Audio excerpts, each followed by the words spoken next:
अच्छे लोगों की कृष्ण परीक्षा बहुत लेता है, परंतु साथ कभी नहीं छोड़ता। और बुरे लोगों को कृष्ण बहुत कुछ देता है, परंतु साथ कभी नहीं देता। जिंदगी में दो लोगों का होना बहुत जरूरी है। एक श्री कृष्ण जो ना लड़े फिर भी जीत पक्की कर दे, और दूसरा कर्ण जो हार सामने हो फिर भी साथ ना छोड़े।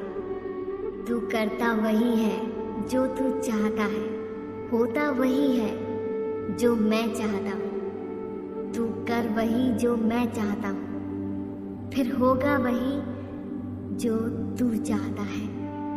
श्री कृष्ण कहते हैं कि जन्म लेने वाले के लिए मृत्यु उतनी ही निश्चित है जितना कि मृत होने वाले के लिए जन्म लेना। इसलिए जो अपरिहार्य है उस पर शोक मत कर।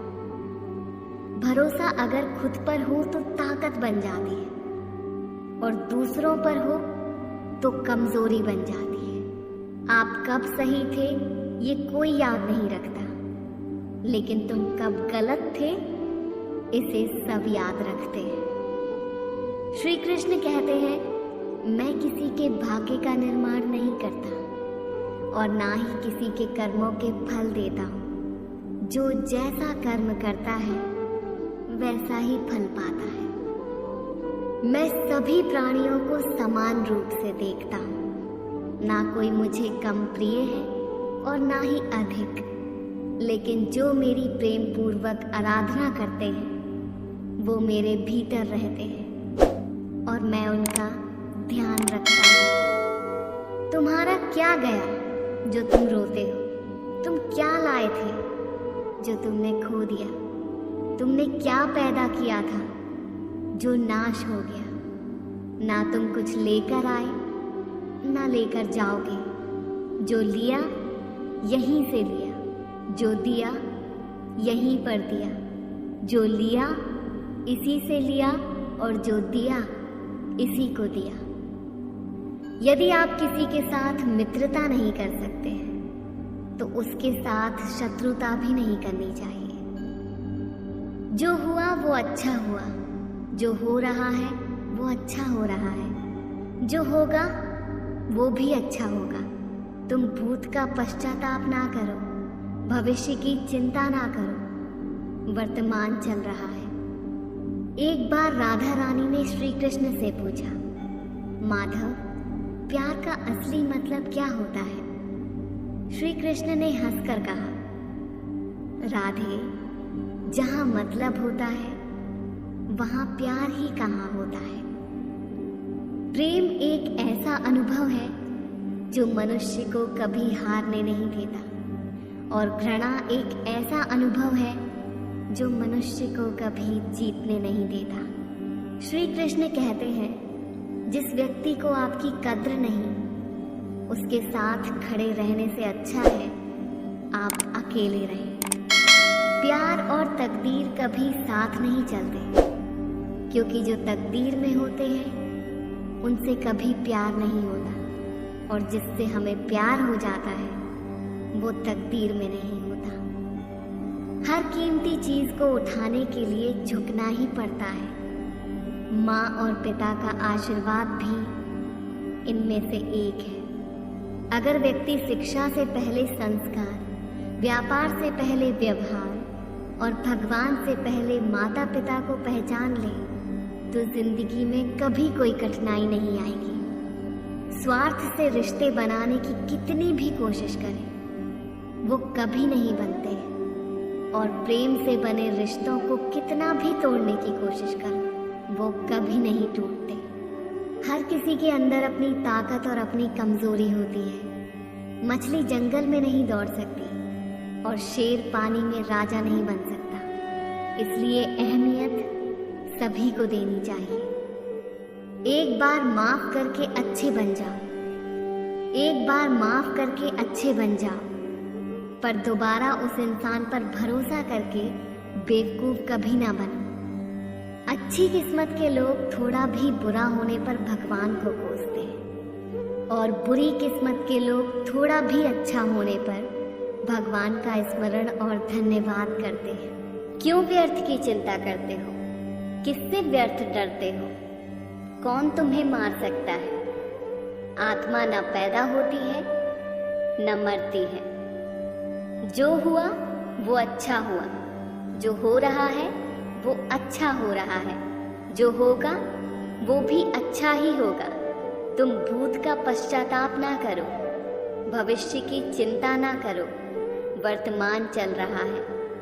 तुम्हारा क्या गया जो तुम रोते हो? तुम क्या लाए थे जो तुमने खो दिया? तुमने क्या पैदा किया था जो नाश हो गया? ना तुम कुछ लेकर आए, जो लिया यहीं से लिया, जो दिया यहीं पर दिया, जो लिया इसी से लिया, जो दिया इसी को दिया। खाली हाथ आए थे और खाली हाथ चले। जो आज तुम्हारा है कल और किसी का था, परसों किसी और का होगा। तुम इसे अपना समझकर मग्न हो रहे हो। बस यही प्रसन्नता तुम्हारे दुखों का कारण है। परिवर्तन संसार का नियम है। जिसे तुम मृत्यु समझते हो वही तो जीवन है। एक क्षण में तुम करोड़ों के स्वामी बन जाते हो, दूसरे ही क्षण में तुम दरिद्र हो जाते हो। मेरा तेरा, छोटा बड़ा, अपना पराया मन से मिटा दो, फिर सब तुम्हारा है और तुम सबके हो। ना ये शरीर तुम्हारा है ना तुम शरीर के हो। ये अग्नि, जल, वायु, पृथ्वी और आकाश से बना है और इसी में मिल जाएगा। परंतु आत्मा स्थिर है। फिर तुम क्या हो? तुम अपने भगवान को अर्पित करो। यही सबसे उत्तम सहारा है। जो इसके सहारे को जानता है वो भय, चिंता और शोक से सर्वदा मुक्त है। जो कुछ भी तू करता है उसे भगवान को अर्पण करता चल। ऐसा करने से सदा जीवन मुक्ति का आनंद अनुभव करेगा। हे अर्जुन, जो कोई भी जिस किसी भी देवता की पूजा विश्वास के साथ करने की इच्छा रखता है, मैं उसका विश्वास उसी देवता में दृढ़ कर देता हूँ। मनुष्य अपने विश्वास से निर्मित होता है। जैसा वो विश्वास करता है वैसा वो बन जाता है। प्रबुद्ध व्यक्ति के लिए गंदगी का ढेर, पत्थर और सोना सभी समान है।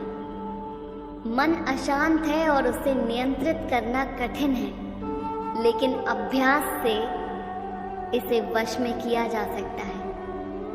व्यक्ति जो चाहे बन सकता है यदि वो विश्वास के साथ इच्छित वस्तु पर लगातार चिंतन करे। जन्म लेने वाले के लिए मृत्यु उतनी ही निश्चित है जितना कि मृत होने वाले के लिए जन्म लेना। इसलिए जो अपरिहार्य है उस पर शोक मत करो। प्रबुद्ध व्यक्ति सिवाय ईश्वर के किसी और पर निर्भर नहीं रहता है। वो जो भी सभी इच्छाएं त्याग देता है और मैं और मेरा की लालसा की भावना से मुक्त हो जाता है, उसे शांति प्राप्त होती है। श्री कृष्ण कहते हैं, मेरे लिए ना कोई घृणित है ना प्रिय, किंतु जो व्यक्ति भक्ति के साथ मेरी पूजा करते हैं वो मेरे साथ हैं और मैं भी उनके साथ हूँ। वो जो मृत्यु के समय मुझे स्मरण करते हुए अपना शरीर त्यागता है वो मेरे धाम को प्राप्त होता है। इसमें कोई संशय नहीं है।